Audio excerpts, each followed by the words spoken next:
তারেক রহমানের বক্তব্য নিয়ে ভারতীয় মিডিয়ায় মিথ্যাচার করছেন। বিএনপির ভারপ্রাপ্ত চেয়ারম্যান তারেক রহমানের স্বদেশ প্রত্যাবর্তন উপলক্ষে আয়োজিত ঐতিহাসিক গণসংবর্ধনায় দেয়া বক্তব্য নিয়ে ভারতীয় একটি গণমাধ্যমের অপপ্রচার শনাক্ত করেছে প্রেস ইনস্টিটিউট বাংলাদেশের ফ্যাক্ট চেক ও media research team Bangla fact. শুক্রবার ২৬ ডিসেম্বর বাংলা ফ্যাক্ট জানিয়েছে, তারেক রহমান তার সম্পূর্ণ ভাষণে ভারতের বিষয়ে কোনো মন্তব্য করেননি। এরপরও এবিপি আনন্দ নামের একটি গণমাধ্যম অপ্রাসঙ্গিকভাবে শিরোনামে ভারত নিয়ে পরিকল্পনা যুক্ত করেছে। প্রতিবেদনে এই দাবির কোনো প্রমাণ বা ব্যাখ্যা উল্লেখ করা হয়নি।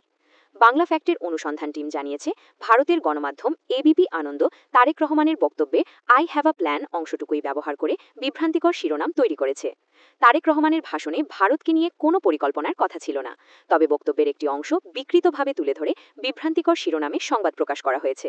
গত ২৫ ডিসেম্বর দীর্ঘ ১৭ বছর পর দেশে ফেরেন বিএনপির ভারপ্রাপ্ত চেয়ারম্যান তারেক রহমান।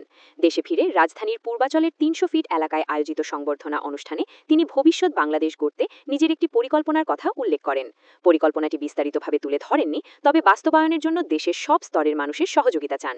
তিনি তার ভাবনার কথা বলার আগে যুক্তরাষ্ট্রের বর্ণবৈষম্য বিরোধী আন্দোলনের নেতা মার্টিন লুথার কিংয়ের ৬২ বছর আগের ঐতিহাসিক আই হ্যাভ আ ড্রিম ভাষণ স্মরণ করেন। সেই বক্তব্যের সঙ্গে সঙ্গতি রেখে তিনি বলেন, আই হ্যাভ আ প্ল্যান।